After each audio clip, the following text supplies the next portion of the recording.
y a las 9 de la mañana vamos a vamos a terminar con este tema de curación de las heridas por primera y segunda intención, ¿sí? Entonces, el día sábado a las 9 de la mañana podrían, por favor, entrar a pasar las clases. No va a ser más de 45 minutos. Gracias. Bien, en esta clase lo que vamos a hacer es la curación por sustitución de los tejidos. La semana pasada hemos hecho la curación ah,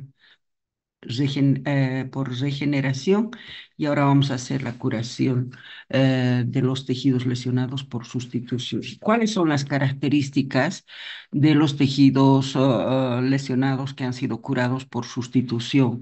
Ya habíamos visto algunas características la clase anterior, pero recordaremos este tipo de curación de los tejidos lesionados por sustitución se presentan generalmente en aquellos tejidos permanentes donde las células maduras parenquimatosas no tienen capacidad de dividirse. Ejemplo, estamos en el músculo cardíaco, estamos en el músculo esquelético, las neuronas, etcétera.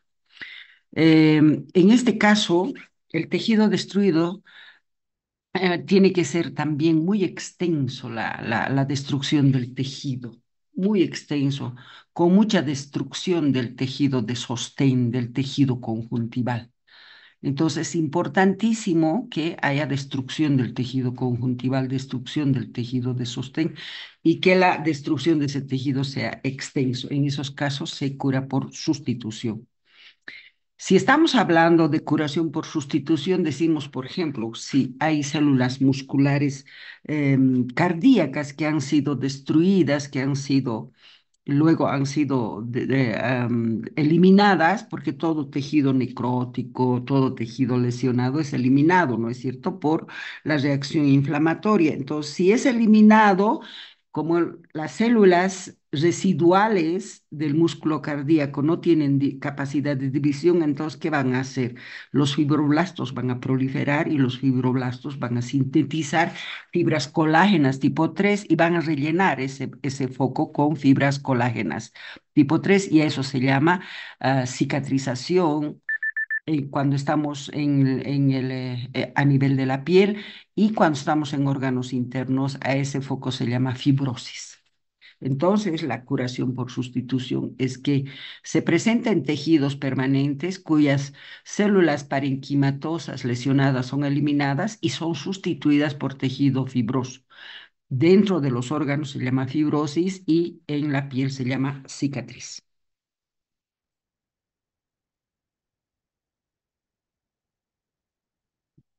Ahí está la curación por sustitución que se presenta en tejidos permanentes cuyas células parenquimatosas no tienen capacidad de dividirse, estas se lesionan y se curan por sustitución. Esto quiere decir que se reemplazan por tejido fibroso o tejido conjuntival que termina en fibrosis o cicatrices que estamos hablando a nivel de la piel. Pero también se tiene que decir que este tipo de curación por sustitución, especialmente cuando hay lesión a nivel de la piel, está combinado con los procesos de curación por regeneración celular. ¿Por qué? Porque la piel está compuesta por un tejido epitelial, que es la epidermis, y el tejido epitelial tiene las células epiteliales, son aquellas células que constantemente pueden dividirse para reemplazar a las células epiteliales dañadas y eliminadas.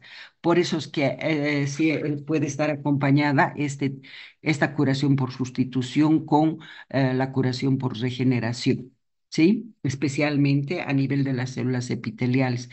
Estas células epiteliales residuales que se quedan en los bordes del tejido epitelial lesionado, se van a estimular. Las células normales que están en los bordes se estimulan, se dividen y van migrando hacia la parte central hasta cerrar todo lo que es el tejido. Ustedes saben muy bien que el tejido epitelial recubre en superficies forman glándulas, etcétera. Por eso es que hablamos de que cierran los tejidos, estas células epiteliales. Sí. Luego también vamos a ver que por debajo de las células epiteliales tiene que haber una proliferación fibroblástica, tiene que haber proliferación de células endoteliales para formar los nuevos vasos sanguíneos, etcétera. Y de esa manera, por supuesto, después, cuando se forma eh, el tejido granular, que es un tejido altamente especializado, con el tiempo va a ser sustituido por un tejido fibroso que es la fibrosis o la cicatriz. Estos son los pasos de la formación de la cicatriz. Partimos por un tejido normal, ahí está. Y aquí tenemos un área de lesión. Y ustedes saben muy bien que cuando hay un área de lesión o de tejido necrótico, hay una reacción inflamatoria para poder eliminar a esas células lesionadas y necróticas. Entonces tenemos como se lesiona y el primer paso es una reacción inflamatoria para eliminar al tejido necrótico, al tejido lesionado. Una vez que se elimina, entonces tenemos de que hay estimulación especialmente de las células endoteliales, de los vasos sanguíneos normales que se encuentran en el tejido normal adyacente. Entonces, estas células endoteliales se estimulan, proliferan y van migrando hacia el lugar donde tienen que formar nuevos vasos sanguíneos y tenemos de que se forman de primera instancia el primer tejido fibroconectivo altamente especializado, muy vascularizado, que se llama tejido de granulación. O sea que primero, después de que se ha producido la reacción inflamatoria, se ha eliminado el agente causal, se forma el tejido de granulación, que es un tejido fibroso altamente especializado, muy vascularizado. Este tejido fibroso, este tejido de granulación, perdón, con el tiempo va a ser reemplazada por tejido fibroso, donde desaparecen los vasos sanguíneos y solamente hay fibras colágenas. Vamos a ver cómo desaparecen los vasos sanguíneos. Por las fibras colágenas las van estrangulando a los vasos sanguíneos, entonces de esa manera entran en necrosis y son eliminados los restos de estos vasos sanguíneos y es reemplazada por fibrosis y esa es la cicatriz. Es así como se forma, se cura por sustitución. Acá tenemos lo que les decía, que es este es un ejemplo de la lesión de la piel. Ahí está la epidermis, ahí está la dermis papilar, la dermis reticular y la dermis profunda. Como verán, para la curación por sustitución tiene que haber tejido conjuntival destruido. Aquí se ha lesionado y se ha destruido la membrana basal y el tejido conjuntival, el tejido fibroconectivo vascularizado. Cuando eso ocurre, entonces la curación es por sustitución. Por supuesto que aquí lo que tenemos es una combinación de la curación por sustitución y por regeneración.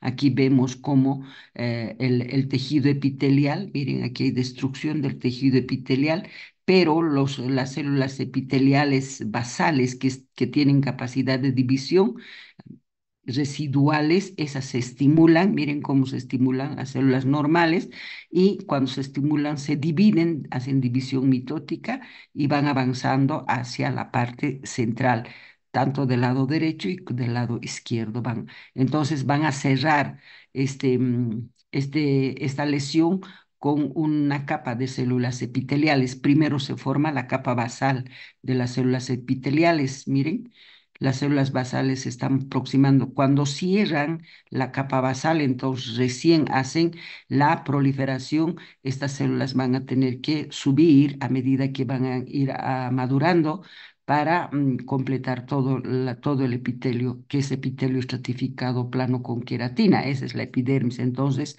se forma la verdadera epidermis. Y hacia abajo tenemos que se forma primero el tejido fibroconectivo altamente vascularizado, ¿no es cierto? Que es el tejido de granulación. Este tejido de granulación se caracteriza porque tiene abundantes vasos sanguíneos recién formados que poco a poco van a ir madurando. Y el tejido conjuntival es bastante laxo por la presencia de estos vasos sanguíneos neoformados que son inmaduros, con células endoteliales inmaduras, con espacios interendoteliales muy amplios que permiten la salida del plasma sanguíneo. Por eso este tejido es bastante laxo, tiene casi nada de fibras colágenas. Miren cómo los nuevos vasos sanguíneos que se están formando es a partir de los vasos sanguíneos preexistentes en el tejido adyacente normal. Miren, ahí está el tejido adyacente normal que no ha sido destruido, ahí están los vasos sanguíneos y de esos vasos sanguíneos se estimulan las células endoteliales, entonces esas células endoteliales se dividen, se abren paso por la pared de los vasos sanguíneos y van migrando hacia el tejido lesionado para formar los nuevos vasos sanguíneos. Con el tiempo, estos vasos sanguíneos van desapareciendo. Aquí, como verán, todo este tejido granular, este tejido, tejido de granulación ha sido reemplazada por tejido fibroso. ¿Eso qué significa? Que los fibroblastos también migran del tejido adyacente normal. Esos fibroblastos también se estimulan y migran hacia el tejido lesionado, entonces hay una proliferación fibroblástica y estos fibroblastos van a empezar a sintetizar fibras colágenas tipo 3 y esas fibras colágenas tipo 3 se van a ir acumulando en este tejido y estas fibras colágenas van a ir, cuando son muchas, van estrangulando a los vasos sanguíneos. Las estrangulan a los vasos sanguíneos, las aprietan, las meten en una necrosis isquémica y después son eliminados.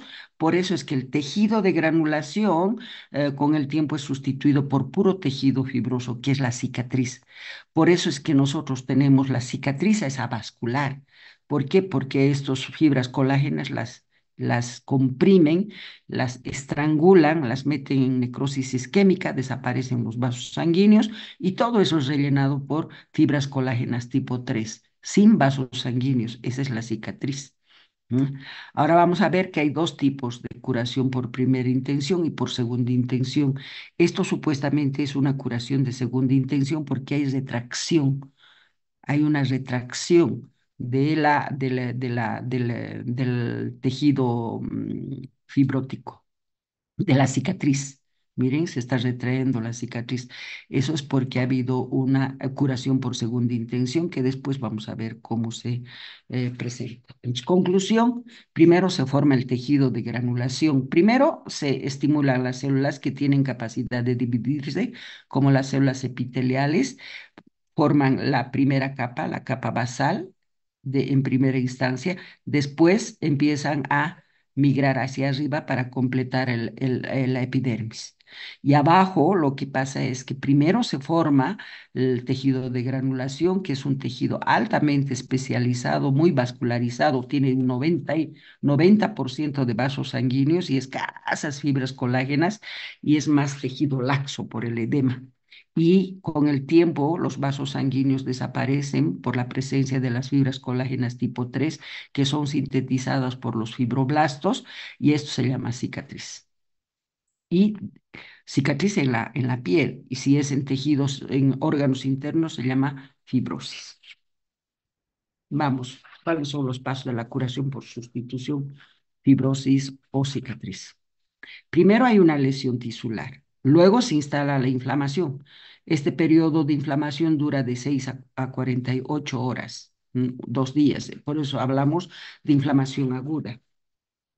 Entonces, si se presenta una gran destrucción tisular, se activan los macrófagos tisulares que secretan citocinas. Ustedes saben muy bien que cuando hay necrosis tisular, como se ve acá, Aquí hay tejido necrótico, entonces por eso se estimulan los macrófagos tisulares que secretan citocinas, ¿no es cierto? También se estimula el sistema del complemento, que son los que participan en la reacción inflamatoria, donde hay reclutamiento leucocitario, o sea, migración de neutrófilos, de monocitos hacia el tejido lesionado, ¿no es cierto? Esa es una respuesta inflamatoria. ¿Para qué los leucocitos, los neutrófilos, los macrófagos salen de los vasos sanguíneos y van hacia el lugar necrótico acá? Estos vasos sanguíneos entonces permiten que los leucocitos neutrófilos salgan de los vasos sanguíneos para acumularse en este sector y realizar la reacción inflamatoria. ¿En qué consiste la reacción inflamatoria? Consiste en eliminar el tejido necrótico. Cuando el tejido necrótico ha sido eliminado por completo, termina la inflamación. Eso dura 2 días, la inflamación aguda. Y paralelamente está empezando la proliferación celular que dura aproximadamente 10 días. ¿Por qué proliferan las células y qué células proliferan? Los factores de crecimiento que están almacenados en el tejido conjuntival se estimulan y estos factores de crecimiento van a estimular a las células epiteliales que responden dividiéndose. Estas células están respondiendo dividiéndose. ¿Por qué? Porque los factores de crecimiento epiteliales se han estimulado, se han activado y están estimulando a las células epiteliales para que se dividan. ¿No es cierto? Pero también vemos que hay una estimulación por los factores de crecimiento de endotelio vascular, se estimulan las células endoteliales para que también se dividan y de esa manera se va a se va a realizar la angiogenia, ¿sí? Entonces es por la estimulación de las células endoteliales de los vasos residuales, de estos vasos que están acá. Esas células endoteliales, los pericitos, se estimulan por los factores de crecimiento de endotelio vascular, se dividen y migran al lugar del tejido lesionado, donde van a formar el tejido de granulación. Entonces migran sobre la serie al partir de la parte central. Esos son las células endoteliales, ¿no es cierto? Y la angiogenia, las células endoteliales y los pericitos responden a los factores de crecimiento para formar los nuevos vasos sanguíneos.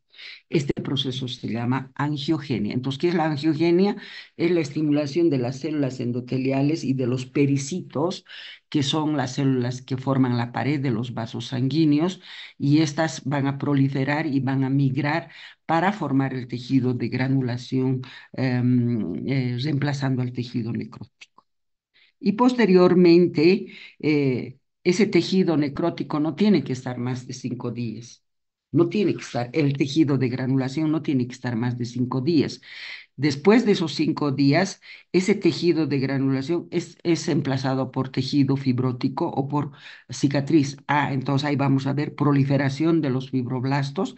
Los fibroblastos proliferan también aquí en el tejido adyacente normal, en el tejido conjuntival proliferan los fibroblastos y van migrando hacia el tejido lesionado, van a ir migrando los fibroblastos y estos fibroblastos van a sintetizar abundantes fibras colágenas tipo 3 que van a estrangular los vasos sanguíneos del tejido de granulación y luego en unas dos meses, en un mes y medio, 2 meses, 3 meses, vamos a tener la formación del tejido cicatrizal, que es ese tejido fibroconectivo avascular. Ahí está. Eh, Ahí tenemos las colágenas tipo 3 son las que se sintetizan, rellenan el tejido intersticial y se forma la fibrosis o la cicatriz, que es un tejido fibroconectivo avascular. Así es como se reparan los tejidos por sustitución. ¿Qué tipo de macrófagos participan? ¿Se acuerdan que cuando hacíamos estimular a los macrófagos por la vía, a través de la estimulación por la vía clásica, eran los macrófagos tipo 1 que participaban en la reacción inflamatoria? Aquí, en los procesos reparativos, el macrófago es activado por la vía alternativa y se llama macrófago 2. ¿no es cierto? Con la participación de la interleucina 3 e interleucina 4, que es secretada por el macrófago. Estos macrófagos, estimulados por las interleucinas 13 y la interleucina 4, va a ser el macrófago M2 o macrófago activado por la vía alternativa. Entonces, estos macrófagos, ¿qué hacen? Secretan factores de crecimiento transformante beta y la interleucina 10. ¿Qué hacen los factores de crecimiento transformante beta? Son factores de crecimiento que van a estimular a muchas células y por eso es que participan en los procesos de reparación de los tejidos, especialmente la reparación por sustitución, porque estos factores de crecimiento transformante beta van a estimular también a los fibroblastos para la proliferación fibroblástica y esos fibroblastos van a sintetizar abundantes fibras colágenas que van a sustituir al tejido de granulación por fibrosis.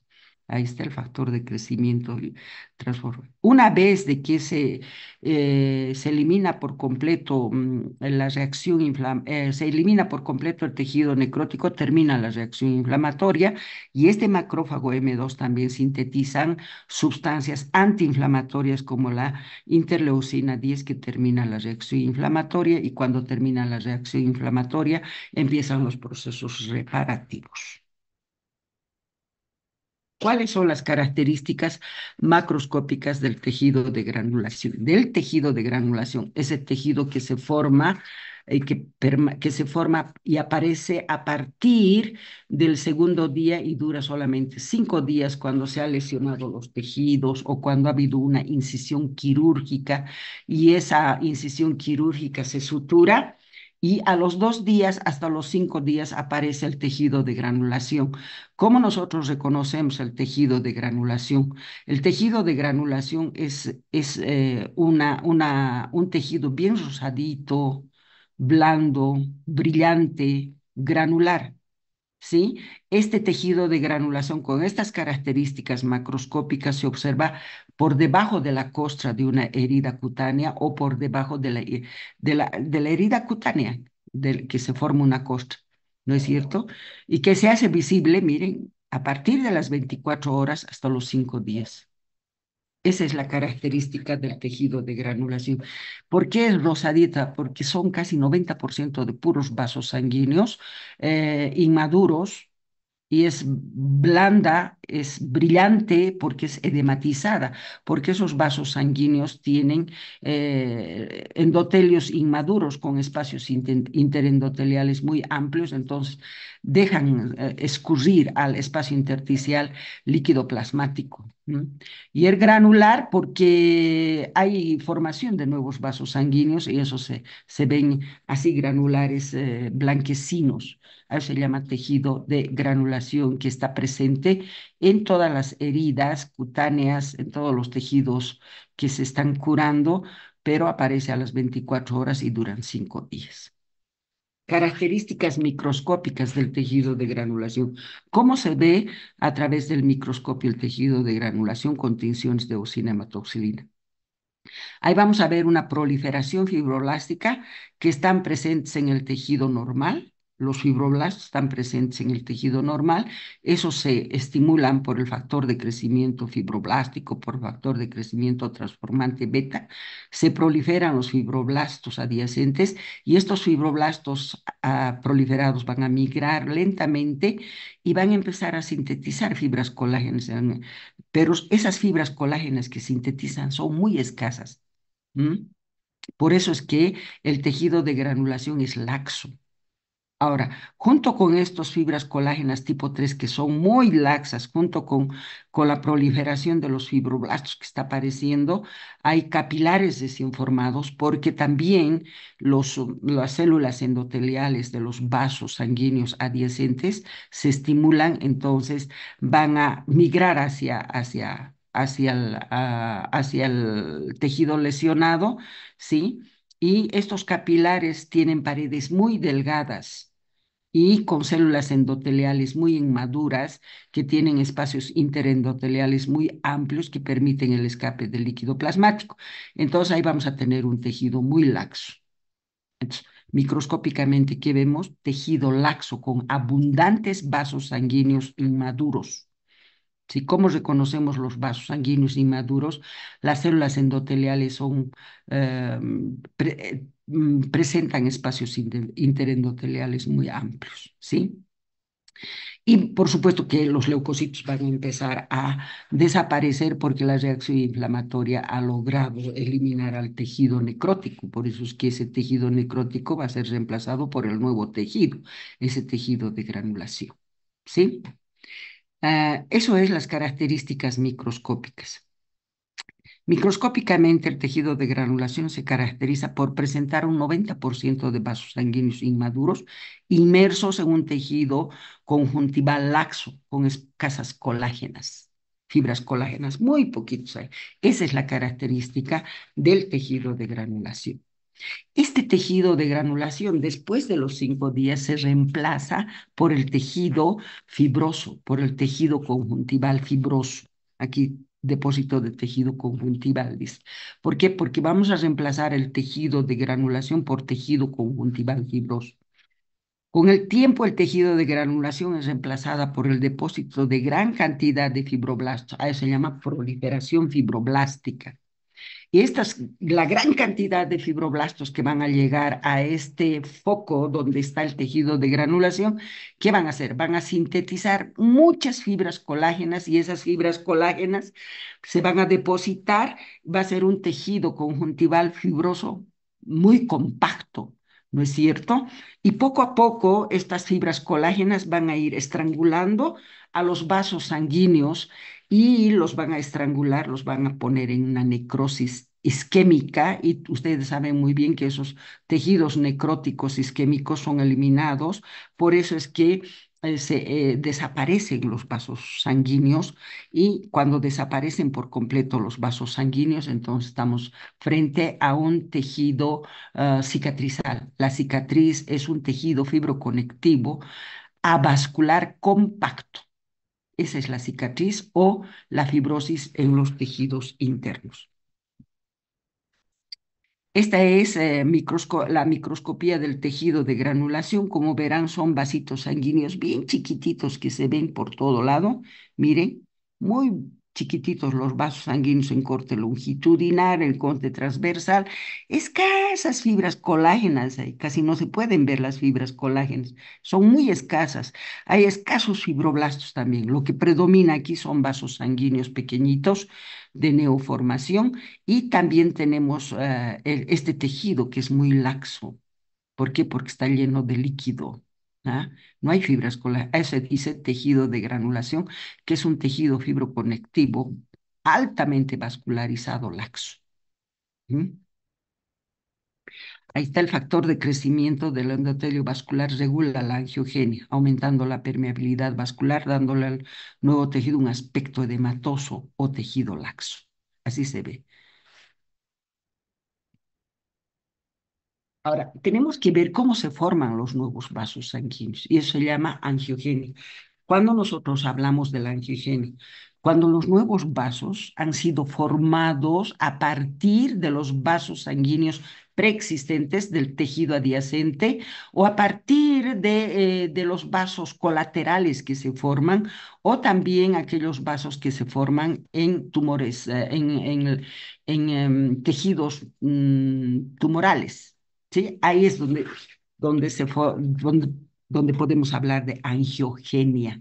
Repito, la angiogenia es la formación de nuevos vasos sanguíneos a partir de los vasos normales preexistentes.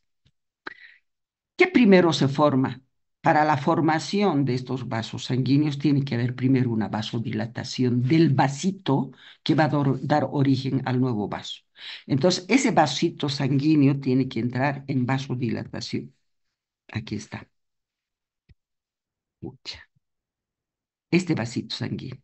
El óxido nítrico va a hacer de que este vaso sanguíneo se dilate y de la dilatación de esos vasos sanguíneos se van a estimular las células endoteliales.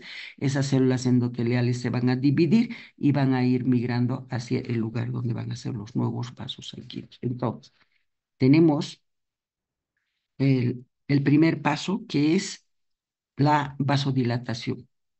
Esa vasodilatación es provocada por el óxido nítrico endotelial y aumenta también la permeabilidad de los vasos sanguíneos, pero esa permeabilidad que se aumenta de estos vasos sanguíneos está dada por el factor de crecimiento endotelio vascular. Entonces, primer paso, vasodilatación con aumento de la permeabilidad vascular de los vasos preexistentes normales.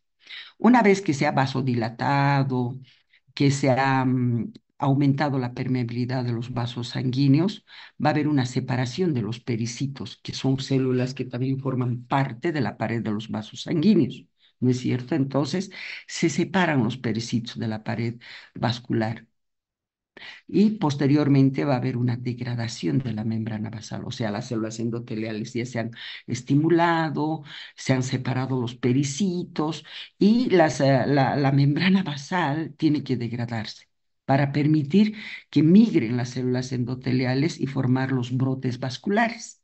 Mm. Entonces, una vez que la membrana basal ha sido degradada, las células endoteliales que ya están estimuladas, que ya se han dividido en división mitótica, hay una migración de las células endoteliales al área de la lesión.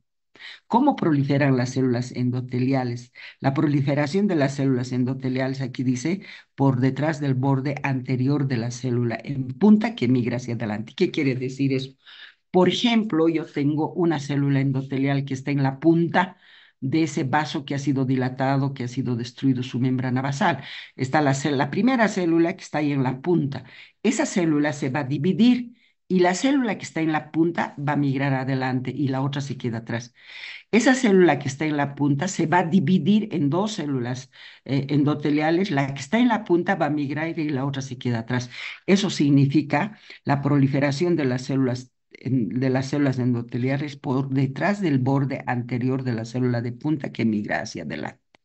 Parece un enredo léxico, pero es así. La célula que está en la punta, la célula endotelial que está en la punta, se divide, la que está atrás se queda y la que está adelante se vuelve a dividir, la que está atrás se queda y la que está adelante se vuelve a dividir y así va a migrar. Luego tenemos que cuando ha habido la proliferación y la migración de las células endoteliales, tiene que haber una remodelación de los tubos capilares. Esa remodelación de los túbulos capilares es por las metaloproteinasas, o sea, tiene que formarse un conducto, ¿no es cierto?, para que pueda circular la sangre por ahí. Y para formar esos tubos capilares, tenemos que hablar de las metaloproteináceas, que son unas enzimas que remodelan los tejidos. Y aquí necesitamos remodelar el tejido con un conductito para que pueda circular la sangre por ese conducto, tubo capilar. Luego tenemos el reclutamiento de las células periendoteliales. ¿Cuáles son las células periendoteliales? Las que están fuera de las células endoteliales, los pericitos. Para los capilares, ¿no es cierto? Los capilares, ¿cómo están formados? Están formados por la célula endotelial, la membrana basal y hay unos pericitos por ahí, nada más. En cambio, hay unos vasos sanguíneos, como las arteriolas, las vénulas. También tenemos células endoteliales, membrana basal, pericitos y además hay músculo liso. Entonces, el reclutamiento de estas células, de los pericitos y del músculo liso, hace de que el vaso empiece a madurar. Ese vaso recién formado, entonces va a empezar a madurar. ¿Cuándo? Cuando aparecen los pericitos, las células musculares lisas.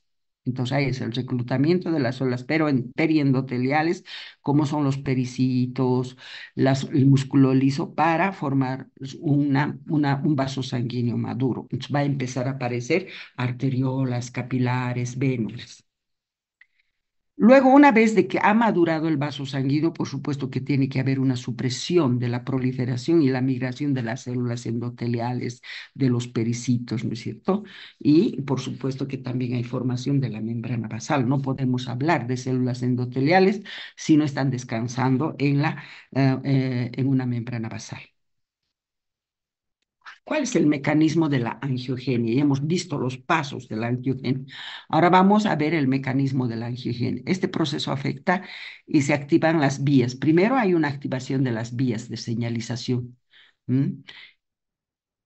La interacción de la célula con célula, con las proteínas de la matriz extracelular.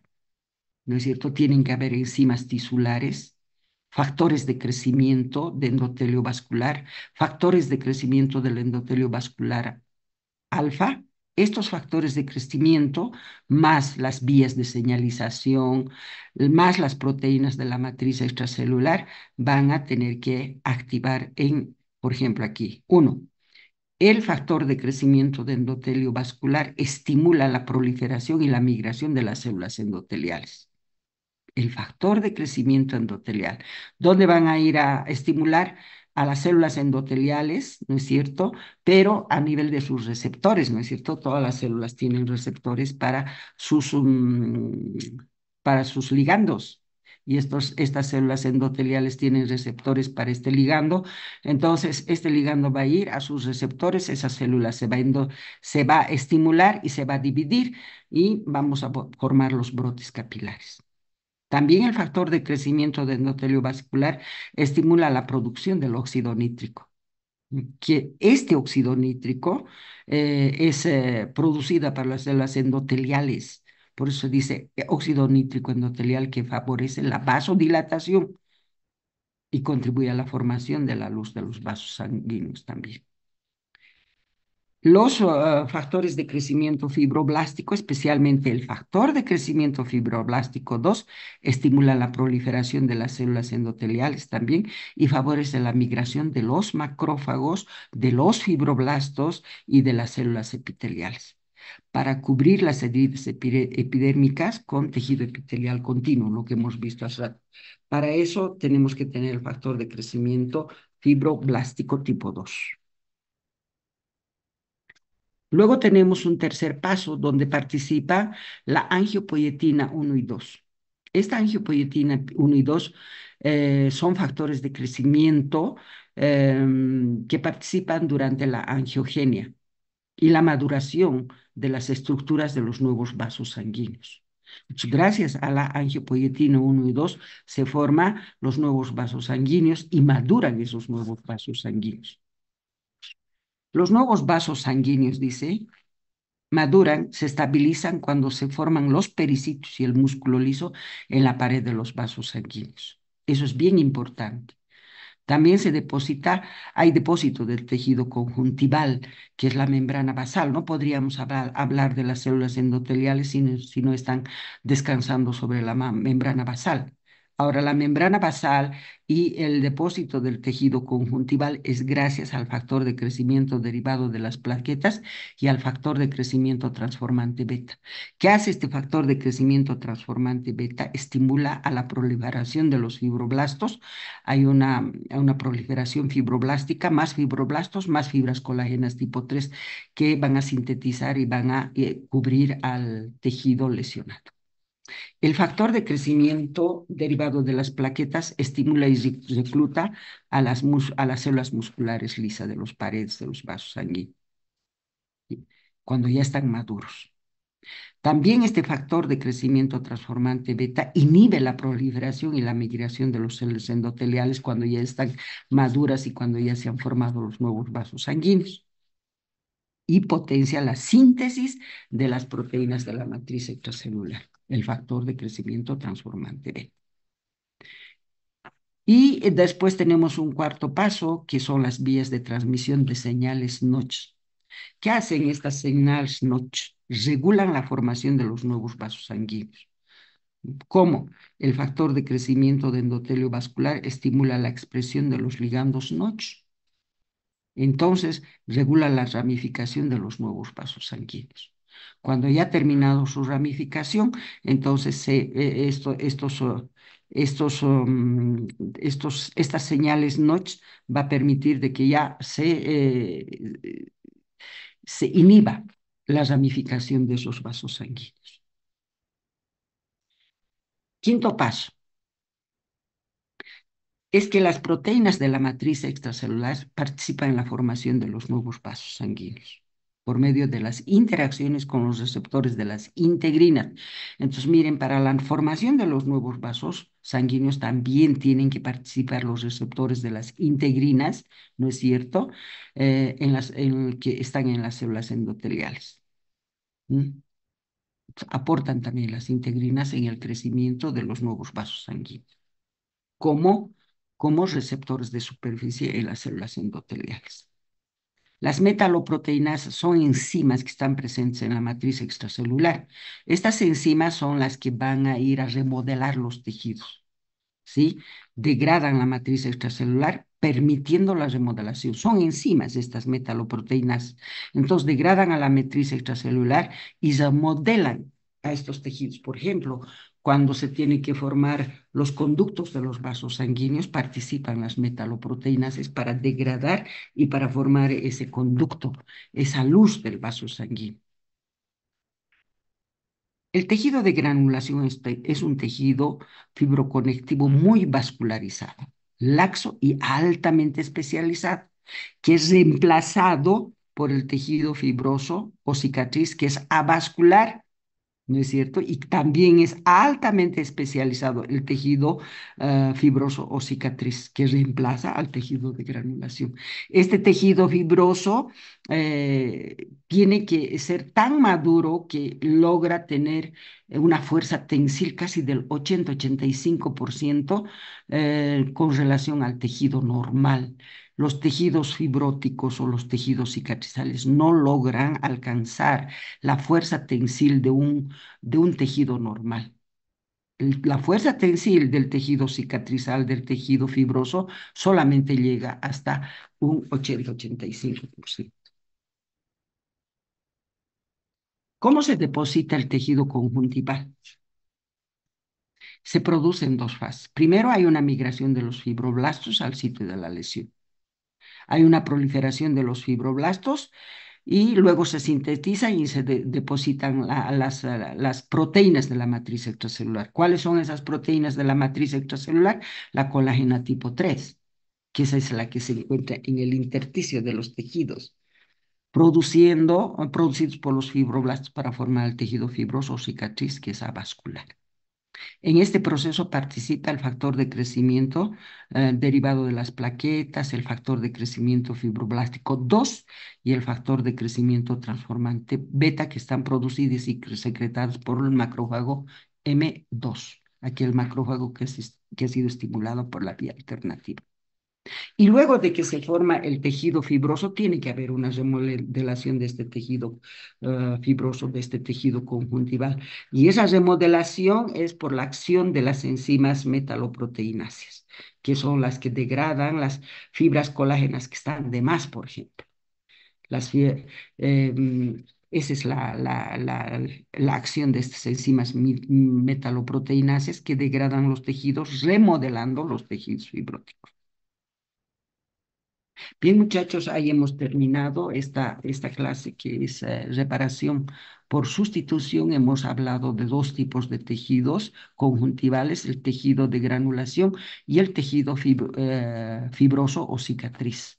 Uno que es completamente avascular, que representa la cicatriz, y el otro tejido, que es el tejido de granulación, que aparece a los 2 hasta 5 días después de que se ha producido una lesión y está curando esa lesión. Son los dos tipos de tejidos conjuntivales cuando estamos hablando de curación por sustitución por tejido conjuntival. Nos vemos el día sábado para hacer curación de primera y segunda intención, que no es muy larga, no es muy largo, pero ya quiero terminar este tema de curación de los tejidos con esto de primera intención y segunda intención a las 9 de la mañana el día sábado, por este misma Zoom, y es el mismo enlace que vamos a utilizar. Gracias. Hasta luego, doctora, gracias. Gracias, doctora. Listo.